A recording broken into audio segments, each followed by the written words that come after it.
Assalamualaikum warahmatullahi wabarakatuh. Alhamdulillahirabbil alamin. Wa bihi nasta'in ala umuri dunya waddin. Wassalatu wassalamu ala asyrofil anbiya'i wal mursalin. Sayyidina wa maulana Muhammadin wa ala alihi washabihi ajmain, amma ba'du. Para pemirsa Madrasah Virtual Ulil Albab yang dirahmati Allah, alhamdulillahirabbil alamin. Pada kesempatan kali ini, pada pertemuan kali ini kita akan melanjutkan kajian kitab Nasha'ihul Ibad. Namun alangkah lebih baiknya sebelum kita memulai, kita awal terlebih dahulu dengan membaca suratul Al-Fatihah. Ila hadratin Nabi Mustafa Muhammadin sallallahu alaihi wasallam wa ala alihi washabihi ajmain. Hajatina hajatuna wal akhirah. Al-Fatihah. A'udzu billahi minasyaitonir rajim. Bismillahirrahmanirrahim. Alhamdulillahirabbil alamin arrahmanir rahim maliki yaumiddin iyyaka na'budu wa iyyaka nasta'in ihdinas siratal mustaqim. Siratal ladzina an'amta 'alaihim ghairil maghdubi 'alaihim waladdallin. Rabbi fili wal tayammum.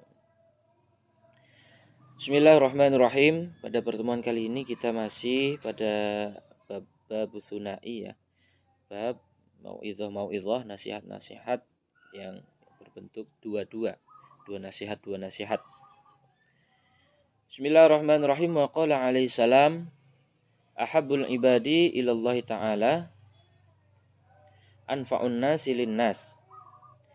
Nabi Muhammad sallallahu alaihi wasallam bersabda, ahabbul ibad ilallahi ta'ala, hamba yang paling disenangi, hamba yang paling dicintai oleh Allah Subhanahu wa taala adalah anfa'un nasi linnas, orang yang paling bermanfaat kepada manusia. Orang yang mempergunakan, orang yang mempersembahkan hartanya, jabatannya, ilmunya, tenaganya hanya untuk kemanfaatan kepada orang lain. Wa afdhalul a'mali idkhalus sururi ala qalbil mu'min. Adapun amal yang paling utama menurut Allah adalah idkhalus sururi ala qalbil mu'min. Memasukkan atau memberikan rasa bahagia, rasa senang ala qalbil mu'min, kepada hatinya orang mukmin. Yatrudu anhu ju'an. Ya, bagaimana caranya kita bisa membahagiakan orang mukmin? Di sini dikatakan yatrudu anhu ju'an, dengan cara menghilangkan rasa lapar. Dengan menghilangkan rasa lapar. Misal ada tetangga kita, ada teman kita ya, sedang mempunyai masalah ekonomi sehingga urusan makan tidak bisa dipenuhi, maka kita sebagai muslim yang baik tentunya ya, kita harus memberikan sesuatu agar teman kita, agar tetangga kita itu tidak kelaparan. Au yakshifu anhu karban.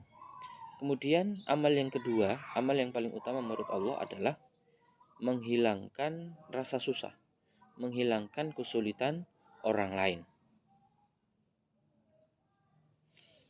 Ya, bagaimana caranya ya? Mungkin orang ya, masing-masing individu berbeda-beda.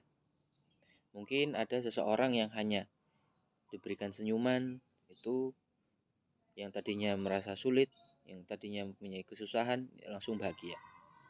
Mungkin ada juga orang yang ketika mempunyai kesusahan dan hanya dengan ditemui oleh temannya, dia sudah merasa senang. Mungkin ada juga yang ada tipe orang yang ketika mempunyai kesusahan, kesulitan, ya dia harus misal dijak traktir, dijak makan kemana. Ya, mungkin itu adalah salah satu afdholul a'mal ya, amal yang paling utama di sisi Allah. Kemudian yang ketiga, awyaqdi lahu dainan. Amal yang paling utama menurut Allah yang ketiga adalah melunasi hutangnya. Ya. Mungkin teman kita, saudara kita, keluarga kita sedang mempunyai utang. Ya, ketika kita mampu, ya kita bayari hutangnya. Kita lunasi hutangnya. Maka dengan lunasnya hutang tersebut, insya Allah teman kita, saudara kita akan menjadi bahagia, akan menjadi senang. Bismillahirrahmanirrahim. Wa khoslatani la syai'a akhbathu ay anjasu. Ada dua perkara, ada dua hal yang mana dua hal tersebut tidak ada yang lebih buruk darinya, tidak ada yang lebih jelek darinya. Dua hal tersebut paling buruk, paling jelek menurut Allah. Apa itu? Yang pertama adalah asyirku, syirik kepada Allah. Wadurru bil muslimin. Yang kedua adalah menimbulkan kemadorotan, menimbulkan masalah, memberikan masalah kepada orang muslim. Fi abdanihim au amwalihim. Baik itu kepada badannya, au amwalihim, atau kepada hartanya. Fa inna jami'a awamirillahi ta'ala tarji'u ila khoslataini. Karena sesungguhnya semua perintah Allah itu akan kembali kepada dua hal. Itu akan bermuara pada dua hal. Yang pertama adalah at-ta'zimu lillahi ta'ala, mengagungkan Allah. Dan yang kedua adalah wasyafqatu li khalqi, menyebarkan kasih sayang kepada makhluk Allah. Maka ketika seorang muslim tidak memiliki dua hal ini, ya itu berarti dia tidak bisa menjadi muslim yang baik. Misal ada muslim kok dia tidak dia tidak beriman kepada Allah, ya berarti ya dia bukan mukmin atau dia bukan muslim yang baik. Atau dia kok seorang muslim tapi dia selalu menimbulkan kerusakan, selalu menimbulkan kemadharatan kepada orang lain, ya berarti dia juga bukan menjadi muslim yang baik. Apa syaratnya menjadi muslim yang baik? Ya di sini dikatakan at-ta'zimu lillah, secara vertikal, hubungan vertikal kita baik, kita sholat, kemudian kita misal puasa, kita berzikir.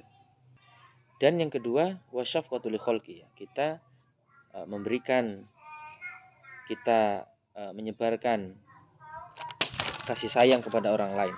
Ada dua hal berarti ketika seseorang mukmin, ketika seorang muslim ingin menjadi muslim yang baik. At-ta'zimu lillah wa syafqatu li khalqi. Ka qaulihi ta'ala aqimus sholata wa atuz zakata. Seperti halnya firman Allah, aqimus sholata wa atuz zakata. Dirikanlah sholat dan tunaikanlah zakat. Wa qauluhu ta'ala ushkurli wali walidaik. Bersyukurlah kepadaku dan juga bersyukurlah kepada orang tuamu atau orang tua kalian. Jadi ya, muslim yang baik, ketika kita ingin menjadi muslim yang baik, ada dua dimensi yang harus kita penuhi.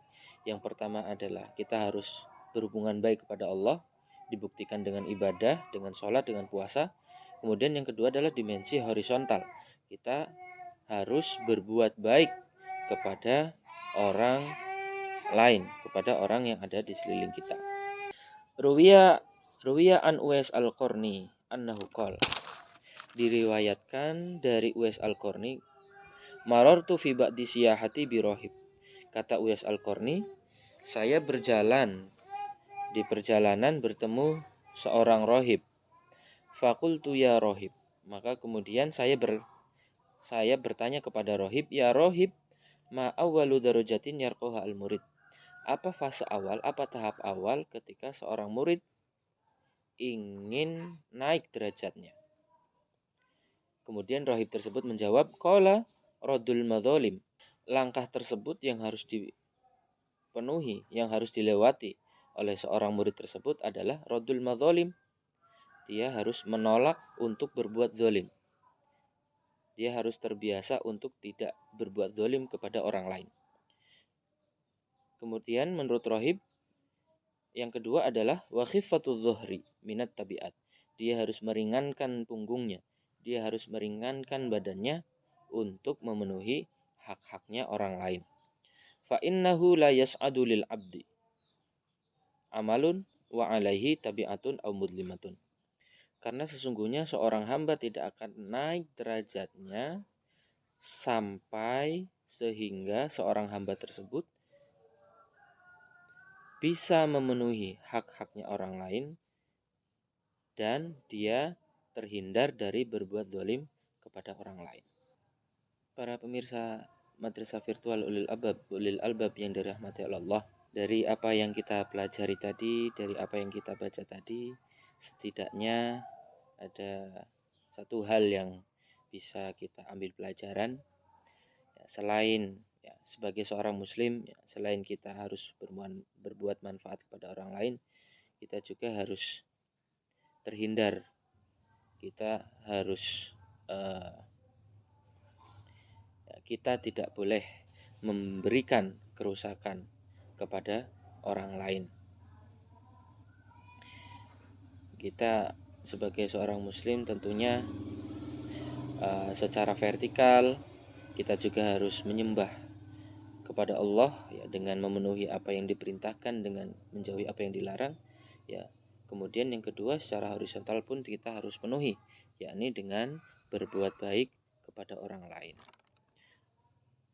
Ya, mungkin apa yang saya sampaikan tadi bisa bermanfaat pada para hadirin. Untuk pertemuan kali ini kita cukupkan terlebih dahulu, ya, semoga bermanfaat. Wabillahi taufiq wal hidayah. Wassalamualaikum warahmatullahi wabarakatuh.